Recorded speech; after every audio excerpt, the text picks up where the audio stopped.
Welcome to VISTA Table Talks, the summer series. I'm Kim Chin, the Assistant National Director of the Up2Us Sports VISTA program.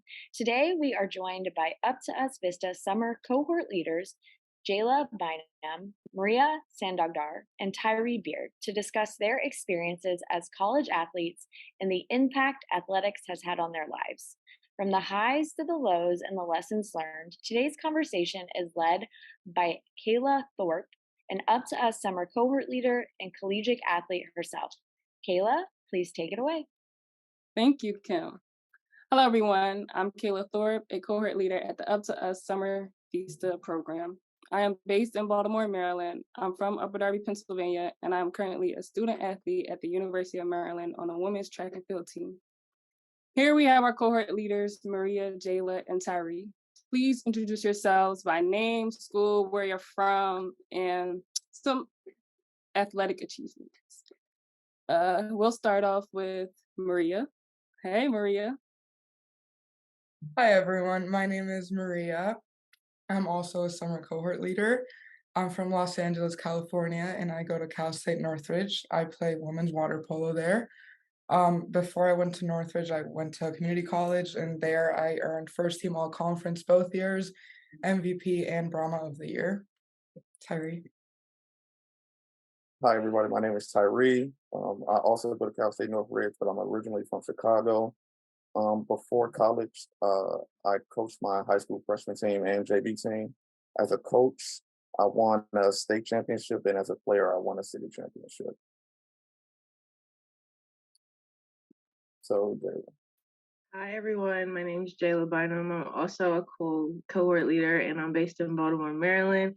I'm currently on the women's track and field team at the University of Maryland.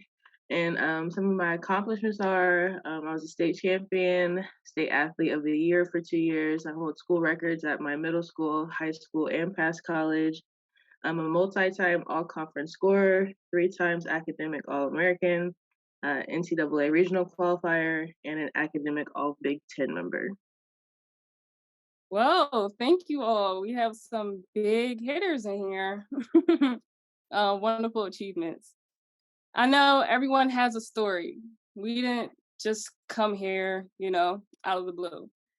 So, what is the story of your athletic journey and how you got here today? Would you like to go first, Maria? How did you get here? How did you come about? Yeah, so I first started swimming when I was like 4 years old, but I didn't actually start playing water polo until high school. In all honesty, I really wasn't that interested in water polo. And then at the end of high school, I decided to go to community college and I started playing there. Um, at the end of my first year, that's when COVID hit, so my season got cut short. And then the entirety of my second year was all online. And at that point, I was like, I don't even care anymore. Like, I don't want to play. I don't want to swim. Like, I'm over it. But then everything started reopening, and I realized how much I missed everything. So I was like, okay, I mean, I guess I'll stay for a third year. So during that third year, I also took classes at CSUN. So I was taking full time at community college and at CSUN, so I could use up my eligibility. Then at the end of that year, I realized I didn't want to stop playing. So I decided to reach out to the coach at CSUN, and he let me try out, and I ended up making the team. So I'm starting my second year in August. Yeah. Oh, wow. Water polo? That's crazy. That's a sport that I haven't heard much about. So it's great to have you here and be able to, explain your story about water polo and what comes with it. Thank you, Tyree. Can I get a uh, hear of your story and how you got here? yeah, so I've been playing basketball since I was 3 years old, 3 or 4 years old. Um, and yeah, I was just playing all through elementary school, and then I got recruited to go to like the top basketball, like high school in Chicago. And my freshman and sophomore year, I was doing I was doing good. I was averaging like 20 plus, and then my junior year hit, and then we became top 15 in the country, and so we got like a bunch of new recruits and everything, and my minutes just kept dwindling and going down and down and down. So I was just playing, and I wasn't in the minutes that I wanted. So talking to my coaches and my head coach was like, maybe you would be like a better like student coach than you would like playing. and of course it hurt, but I talked it over with my dad and everything, and I decided to take that route, and I'm glad I did because coaching was the most fun I've had since I've been like on the court. So it was just really fun to coach. And then my first year coaching, I won a state championship with the varsity team as an assistant, and I won a city championship with JV and freshman that year as being the head coach for JV and freshman. So that was really fun. And yeah, now I'm here now. Wow, it's a blessing in disguise. Yeah. Just being able to turn your story around and be able to coach. That's amazing. And then you made a big impact on others' lives. Sounds great. Jayla, last but not least, what's your story? I come from a family of athletes. My dad played Division I football at the University of Mizzou, and my brothers played Division I basketball. So sports has always been a kind of part of my life, and I'm the only girl in my family, so it's just kind of inherent that I pick up something. And I took the typical. I played softball, soccer, basketball, volleyball, you name it. And once I got to middle school, I really wanted this medal that they gave to people who played three sports, and the only sport that was left was like I need to do track. And I actually quit my 7th grade year, and I came back the next year, and I tried it again because I just wanted the medal. And I came in like within 2 inches of the school record my first meet. And so I'm like, okay, like I might be good, but my plan was still to quit and focus on basketball. And once high school rolled around, I had a top 20 mark for freshmen within the country. So I'm like, okay, like this might be my niche. And push come to shove, years later, I'm kind of debating on if I want to continue basketball in college or if I want to, stick with track because I was starting to get a lot of attention from coaches and, it was getting stressful. So I had to kind of make a decision. And I had knee surgery, had a microfracture procedure, and I tore my labrum in my shoulder. And I thought basketball it was too much on my body. And I took I took my first offer for track out of high school, and it brought me here. And after 3 years, I earned my bachelor's degree and decided that I wanted to kind of take it to the next level because track and field is like unique. You can compete against anybody. Doesn't matter what school or if it's a mid-major or a Power 5 school. But for me personally, I felt like I served my time at my old school, and I kind of wanted something different. Wanted to challenge myself and kind of step into a new realm. So I took the chances and I graduated early and I entered the transfer portal and I found a home here at Maryland, where I'll be going into my second and my 5th and final year of collegiate athletics. Wow, that's an amazing story. Being able to overcome injuries. You have a lot of injuries, but I'm your teammate, so I see you a lot, and just being able to see you lift the way you lift and compete the way you compete. It does not look like you had those type of injuries. Likewise. Yeah, so that's amazing. And you came from an athletic background. Cool. I know your dad played football, and so Some big shoes to fill. I'm telling you, I had the pressure growing up. I was like, I have to one up him in some realms. So I was like, I couldn't go to one, but I had to go to 2 Division I colleges. So I had to get the one up on him. unlike you, I didn't compete in any other sport but track and field. Track and field was where I started out in middle school. 8th grade, I started track and field, but I was running and I wasn't throwing. I wanted to throw, but my coach, he did not want me to go that route. High school, I continued running, or I thought I was going to continue running, but I realized that the workouts in middle school versus high school are 2 different type of workouts. And so we had to, it was like a mile, like 3-mile run or something like that around this graveyard that's by our high school. And I'm like, I ran it once and I said I would never do it again. So I realized we were doing that and I was like, the throwers are like, they're having fun over there. Can I go with the throwers? And enjoyed it ever since. The people over there were cool and very welcoming. And so I picked up throwing very quickly, very easily. I became like the second best on the team to the first best. And once coaches saw my potential, I got into connect with people that can get me to where I need to be as far as college and stuff like that. So I started working with a personal trainer with the help of my summer track coach, and it's been up since then. I've had a lot of achievements. I broke every single throwing record in my high school. I got a lot of offers. I went with my first offer as well, as Jayla went to as well.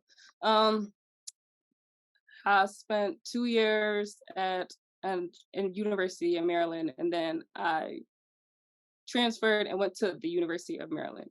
And so everything's been great so far. I've been able to break records again and work with Jayla and other great people, and people being able to motivate me being able to motivate others. And so it's been a great opportunity so far.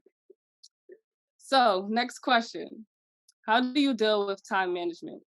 I know being a student athlete, there's a lot on your plate. A lot on your plate. You have to go to school, you have to do work, homework, you have to go to practice, maybe in the middle of the day, the morning, evening, and you have to have time for your personal self. So how do you deal with time management, and how do you balance the athletic life, school life, and personal life?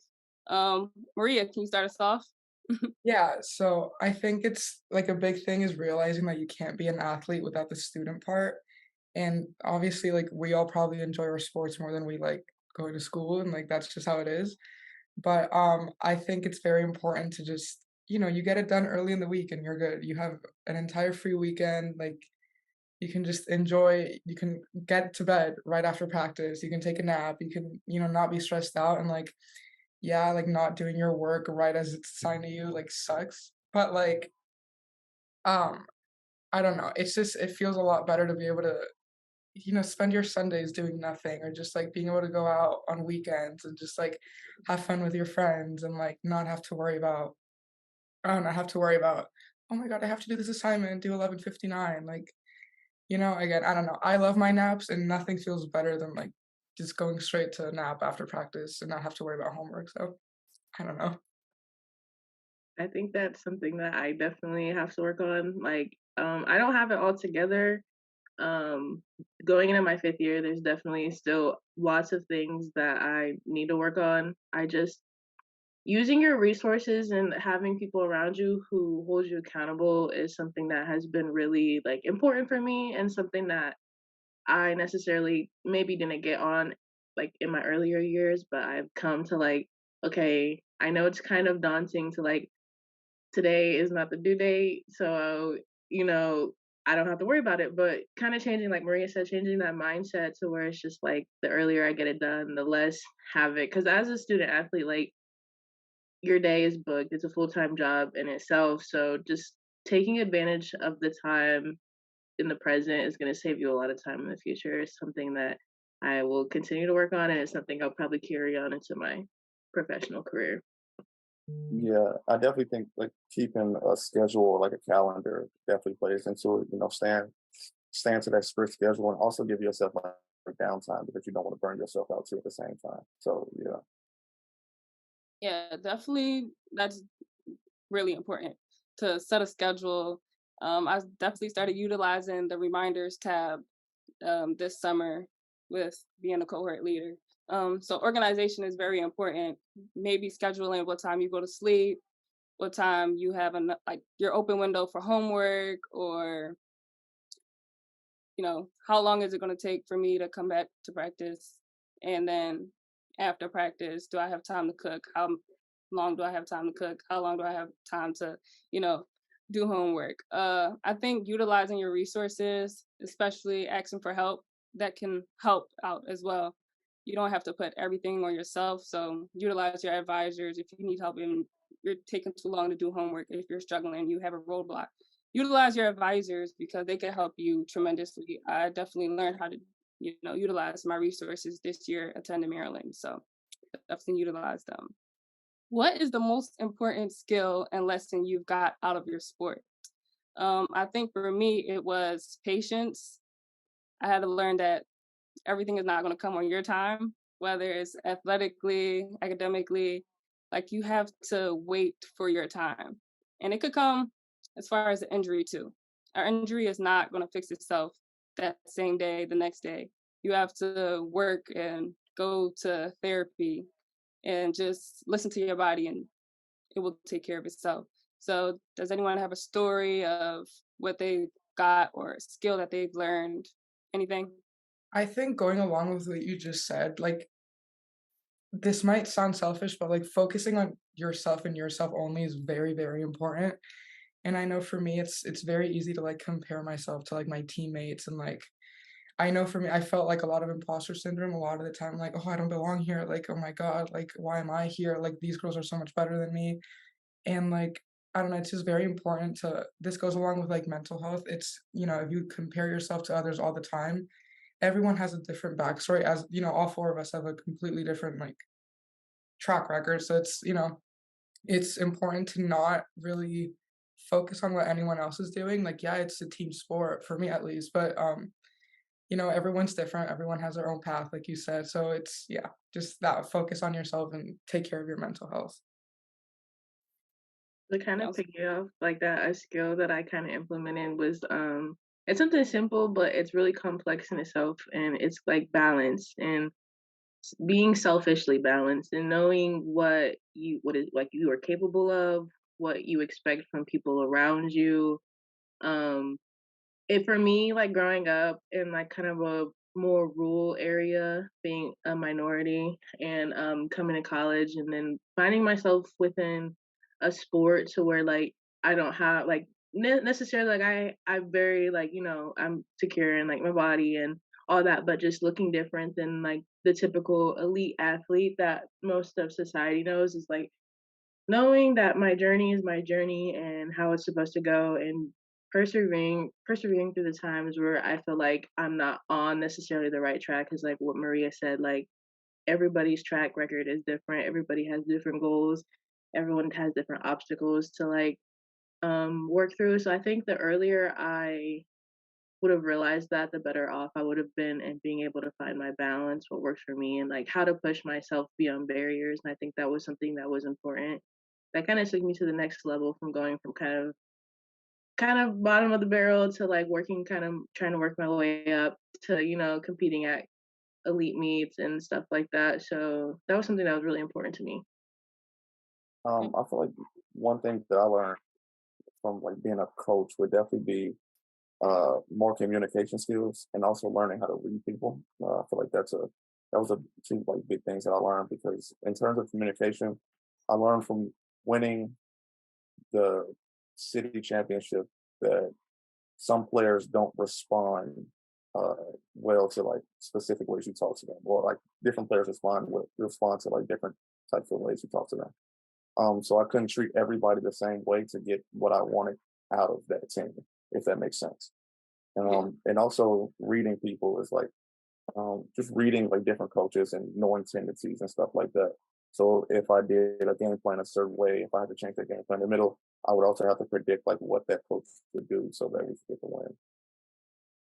And do you feel like your athlete experience helped you understand what other athletes or the athletes that you coach feel and think? You said it one more time. Do you feel like your athlete experience helped you understand like your players, especially with everything that you've been saying? Do you feel like it's giving you a better understanding of how players think, feel, or what they need? Oh, for sure, because every player, no matter what they say, every player wants to be that star player. You know, you want to be the best in your sport. You want to be the best on your team. And my junior year, I had to like learn that I wasn't the best on my team, or I wasn't the best at that sport. So I had to figure out something else to do or another way to make myself happy within the sport. So coaching players, of course, I get to choose how much playing time each player gets. So I know how the person at the end of the bench feels, but I also know how that star player feels because I've had the best of both, the worst of one. So it's just I got like the best of both worlds. So I know how each player is feeling. So I feel like that really connected me to the players, and I feel like that's one of the big reasons why I succeeded at being a coach. Sounds great. And this brings me into my next question. Do you feel like it is important for a coach to have played your individual sports? Yes. I feel like it's very important for sure for the coach to have played because you don't know. It's just like how how like NBA or like other like football analysts like they talk on like they talk shows and stuff, and a player always comes up like, "How you gonna tell me what I'm doing? I'm playing, and you never played the sport." And it's always like it's like that with coaching too. It's just like if you tell the player like what to do, it's like how you gonna tell me what I can and what I can't do on the court. You've never even played the sport, so yeah. Going Yeah, along with that, I 100% oh, I thought I was muted, sorry. I 100% agree. I my first year in community college, I was also an assistant coach, and I think it's like you just see things from such a different perspective, and I'm like, I just thought to myself, how can someone do this if they've never played the sport? Like it baffles me how you can be a coach of a sport you've never played, and it's like you're not gonna understand your athletes, you're not gonna understand injuries, you're not gonna understand like anything if you've never like been in their shoes. I don't know. I don't see how anyone can be a good coach without taking part in that sport. Like it's I don't know. Doesn't make sense to me. yeah, I think it's important because especially for me, I'm speaking on me, doing track and field, being a thrower is very technical. So every day it's about form and what are you doing this, that angle. I feel like explaining myself or when I need help with something, being able to explain it to somebody who has actually done it. Or say, for example, there's an injury to a certain spot and they know how to deal with it already because maybe they've had it before or something like that. Like we can relate, he can understand, oh, I'm having this problem. How do I fix it? They went through it. Most likely they went through it before. So they automatically know how to resolve it. They don't have to, research it or talk to a million other people. Maybe they do for certain things, but it's easier to have somebody that you can relate you can relate to about the thing that you're doing. So I think it's Yeah, important.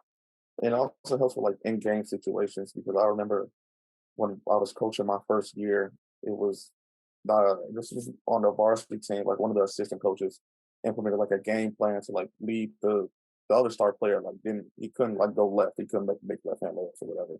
So the point of the thing was to lead him left, and I'm like, that's going to make it easier for him to go right. He just didn't understand it because he never really played basketball. So of course we get in the game, we're leading him towards the left, but since your top foot is playing is like towards the right side, if I drive right past you, you have to open up every single time. It's just easier for him to go that way. They didn't get that until halftime. It's begging them in the locker room, please stop leading him left and drop back into his zone. We ended up dropping back into his zone in the fourth quarter and ended up winning by 3 because it just made sense to drop back instead of focusing on that one player and leading him towards a way that he didn't want to go. So yeah, it definitely plays a big factor in playing the sport. And then on the flip and like the flip side of that, I've actually I've talked to coaches that haven't done my sport before, and I've had a coach that hasn't done my sport, and I can admit it. Like my first coach, like it was of course like really amateur, but like there were just certain things like he taught me a lot of things wrong. Like he had great intentions, and then kind of like on a more like recent experience, when I was in the portal, I talked to a lot of coaches in programs where they didn't have like a specific coach, and so just talking to them and trying to hear their game plan for like me coming in as a higher level recruit for their program and how they just weren't equipped to help me succeed to the next level. Because I feel like talking to one in particular, he was like, yeah, like I don't know a lot about throwing, but I do know a lot about training athletes and getting them to that next level. And I just feel like there's a difference between training an athlete to just be generally healthy and trying to train an athlete to be elite in a specific event. You have to be able to attest to the certain experiences and things that the athlete goes through within that sport. So I think just kind of hearing somebody from outside that was attempting to try, like wanted to be my coach, but had no experience is like great guy, but like I could just tell that it like longevity, it wasn't gonna work out because it's just like I feel like in each sport there's a certain niche or things that are just understood and adapted to within each situation that if you haven't never like if you've never done the sport before, you like you don't know how to adapt to different athletes because every athlete is different. Good discussion. Good discussion. All right. So next thing we're going to get into, I know everyone has a game day routine. So is there a way that you prepare yourself before a game or a meet? I know for me, I like to listen to music, take a deep breath, try to get out my head because I get nervous during game days. But try to make myself feel light. Is there anything that anyone else does as far as, preparing yourself before a meet or game? I just like you said, I like to distract myself. I love talking and I never stop talking. So it's like the more I talk, the less I like think. And unpopular opinion, I hate warming up, and I feel like the more I warm up, the worse I am. Most like my best games and swim meets have always been when I don't warm up as much. And it's just I'll just, float around, just have fun a little bit, like distract myself. But yeah, I hate warming up and I don't like it. I don't know. I know I feel that wholeheartedly. I do because sometimes I feel more tired warming Exactly. up Yeah. um than without it. Well, not completely without it, but definitely got to warm your body up so you can prevent injuries and stuff like that. But that is so funny that you said that because I feel the same way, and I'm very talkative too. So I know some people they're very quiet, but Mhm. I like to talk. I Me think it helps too. me get out my head. It helps me get out my head, and I had teammates who like to listen to music and just zone out. But people have different ways of preparing themselves for a game. Jayla. Yeah, I feel like mine has changed a lot. My like future career path is clinical sports psychology, so I really want to work with athletes, and one part of that is kind of how to mentally prepare for high level competition. So of course, like I do the typical like I'm listening to music all the time. I'm either trying to distract myself, like I'm more of like, but now like as I've gotten older, I call it like kind of like my old lady prep. I'm a big visualizer, and it's something that is kind of important, like specifically in my sport, since it's so technical and everything happens within the matter of seconds. So, like, if one little small thing's off, it could throw something off. So, I think my biggest thing on meet days is visualizing kind of what the outcome that I want from the day and walking myself through like my old sports psychologist taught me to imagine my day from the moment I wake up to the moment I finish competition. And I feel like it's helped me ease a lot of kind of performance anxiety because competing at such a high level and against, because at this level, and like more specifically at Maryland, you compete against the best in the country every meet, not even just our country, but in the world. Like we have a girl in our conference who was like top 3 in the world all year. So like kind of easing that anxiety of stepping onto a bigger stage. I meditate kind of with like visualization and just kind of positive self-talk. So that's kind of like my new me day routine. Visualization is really important. I learned that from my personal trainer in high school. Just being able to see what you want. Try to imagine yourself doing your sport perfectly. So your swimming technique, try to imagine you doing it perfectly. Me trying to imagine myself throwing perfectly my form. I think that helps mentally and physically, and it's very important because it helps you get the outcome you want. Tyree, do you have any pre-game techniques? When I was a player, I didn't really have any pregame things. Like when I got out of class, I went right to the gym and I just warmed up for it. Like I actually like the opposite of you, Maria. Like I was a big like warm up type player. Like I didn't have to be like warm, but I feel like get in my mind like on the game and on like the task at hand was like always the way to go. And also I could actually I'm lying, I did have a pregame. I could not listen to like music out of my headphones. I don't know what it was. Every time like I put my headphones on, I had a bad game. So if like music was like coming out of like a speaker or whatever, like it was fine. But if it was in my headphones, I would just get in my own world, and that wouldn't work.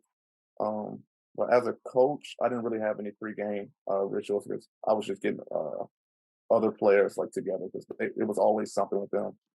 Coach, my ankle not feeling good, so they're like, oh, okay, like we gotta figure something out. But nah, I didn't really have any like in the moment like pregame rituals. But I feel like days before, I would definitely be in class, like scribbling plays together, like scribbling the game plan together, like something that popped into my head in the middle of like an English class. And I was just bring out my coach notebook and just scribble something down. But yeah. That's funny. And what are your all future goals for the next year for your athletic or non-athletic career? I'll go first. For me, honestly, I don't really know.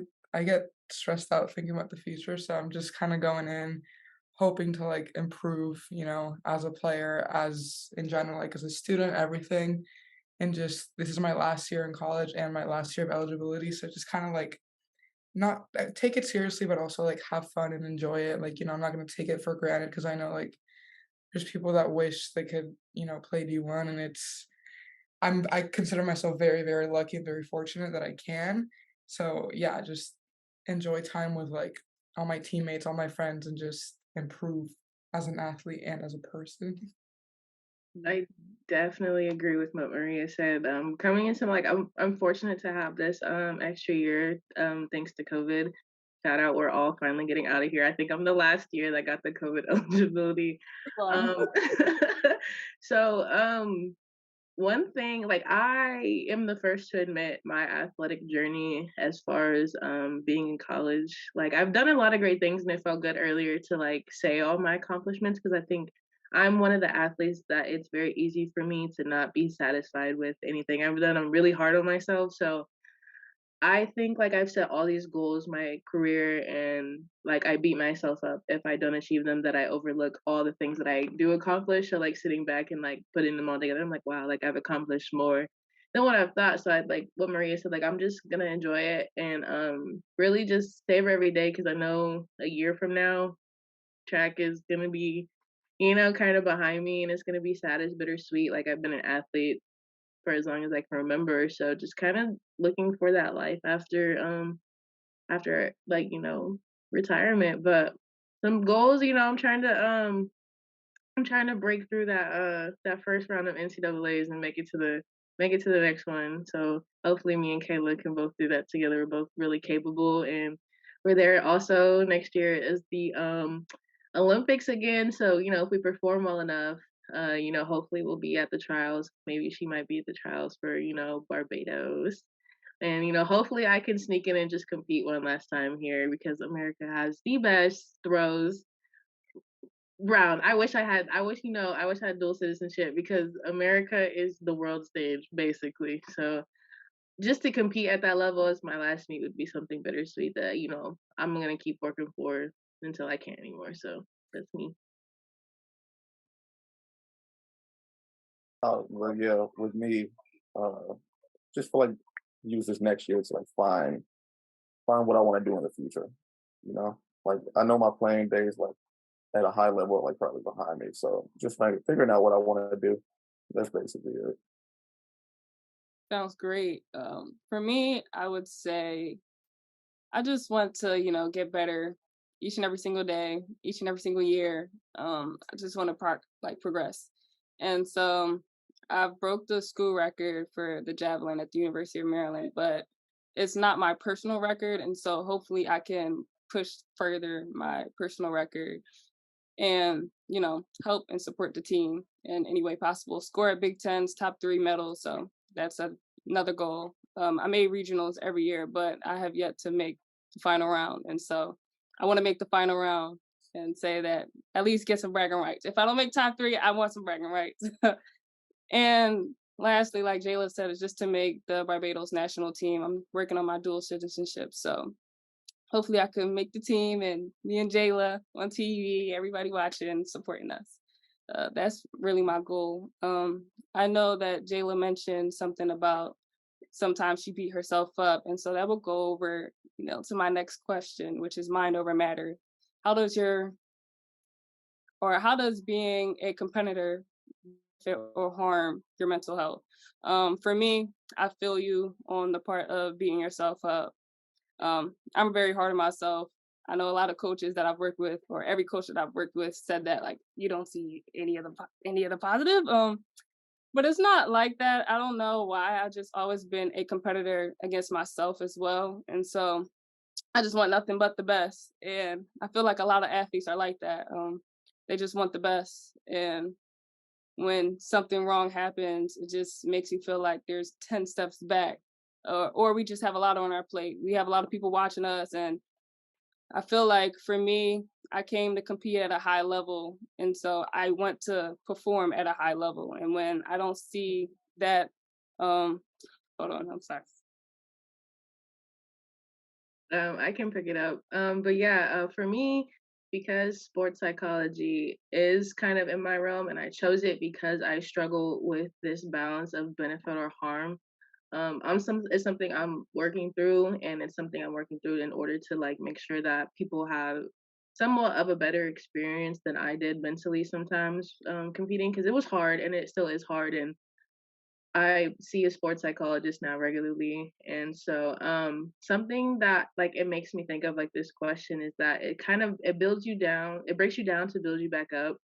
And I think that's kind of the take and give of sports, because sports has taught me an abundance of life lessons. It's taught me how to persevere. It allowed me to be in a space where sometimes some of the things that society like identifies me as and I fit in a certain stereotypes just because of the way I look, like it's allowed me to just allow my athletic ability to just shine through, and it was mentally really great for me so that I could escape some of the things that I dealt with. But it also harms me because like I am hard on myself. It is tiring. It is a full-time job in itself. So I feel like it's one of those things to where it's hard and you kind of struggle through it, but it breaks you down to build you back up. And it has like I feel like I'm a better person because I've been able to compete all these years.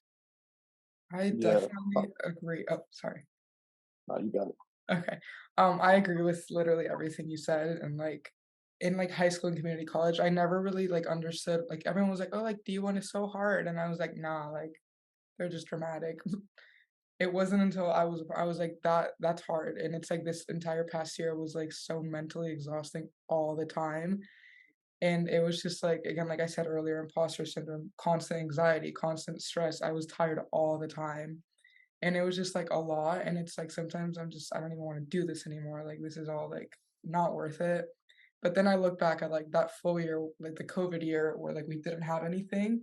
And I compare my mental health to that. I'm like, that was like 10 times worse. And it's like at the end of the day, like my life without athletics was so much worse than this. And it's like I'm gonna take all this stress and anxiety and turn it into a good thing. You know, like I want to be better. I'm gonna let it practice every day, work hard, be better. That's just like I don't want to like I don't know like not having sports was a lot more like mentally exhausting than like after I transferred, like the transition was like very tough, but it was like very worth it. Now looking back at this whole year, I was like, okay, while I was in it, I was like hating my life a little bit, but now that I like got through the first year, I'm like, okay, like it's like I'll take it, like I got it. So yeah, like you said, it was a lot, but at the same time, knowing that like I got through it was like an ego boost. I was like, yeah, like I did that. So yeah. Yeah, I definitely agree with Jayla on the part that like it breaks you down to build you back up because Maria knows like I'm the like, biggest sore loser there is. Like I don't like losing at anything. We be playing tic tac toe, and if I lose, I'm so mad. But yeah, so hearing like you're not good enough was one of like the biggest like breakdowns of like basketball for me. But like without that, I wouldn't have known the joys of being a coach. And the wins still felt the same after a win in coaching still felt the same as like a win that's me playing. So yeah, Sounds good. It's a learning lesson. I like that. Definitely take that into account. So I'm going to wrap up with this last question. Are y'all ready? Yes, ma'am. yes. What's the best way to cool down after a workout for each of you all individual sports, whether it's after a regular workout or if it's after lifting, but what's the best way to cool down after? You want the honest answer, or you want what I actually do? Both. That's a very important question. Both. the honest, well, okay, let me start with what you probably should do in my sport. Take advantage of having athletic trainers who are there to wait on you hand and foot. A dip in the cold tub after a workout or a lift is great. Make sure you get your protein in, a nice good meal, and rehydrate. That's what you should do. Honestly, what I do, I go straight home. I lay on my floor because I don't lay on the bed with outside clothes on. I lay on the floor for a good minute. I rethink my entire life, and then I shower, cook some food, and if time permits or if I feel like it, I'll do some homework. But if not, I just decompress mentally. For us, kind of like what Jayla said, we're supposed to, take advantage of our athletic trainer and all that, but it's like afterwards, like none of us feel like doing anything, and we're not like we're for like after like the water part, we just do like 4 laps easy, and that's only because we're forced to. If it was up to us, we would all get out and just not do them. But yeah, that's basically it's chill, but again, like get some protein in. None of us really do that until like 4 hours later, but we're supposed to just, take advantage of our resources. But sometimes that's a little tough, so I don't know. Yeah, like after a basketball workout for me, I would take off my shoes after like as soon as I made the last shot. Take off my shoes, take off my shirt, and I'm laying on the court like for like 15 minutes. I'm not moving. Then after like 15 minutes, I get up and go get something to eat, and then that was that. But yeah, Yeah, I can go off of what Jayla said. It's definitely important to, or Maria too, definitely important to get your protein in first after a workout. Well, more so lift, but drink that protein. And then you're supposed to stretch. You're supposed to stretch. uh, utilize the cold tub, utilize your athletic trainers, and then just go on about your day. All right. Thank you all for hopping on and joining me for this lovely table talk. This summer series was great so far. Day 1, session 1. Please keep an eye on the next episode of VISTA Table Talks this summer, dropping soon. See you all later. Bye. Thanks, Bye. Kayla.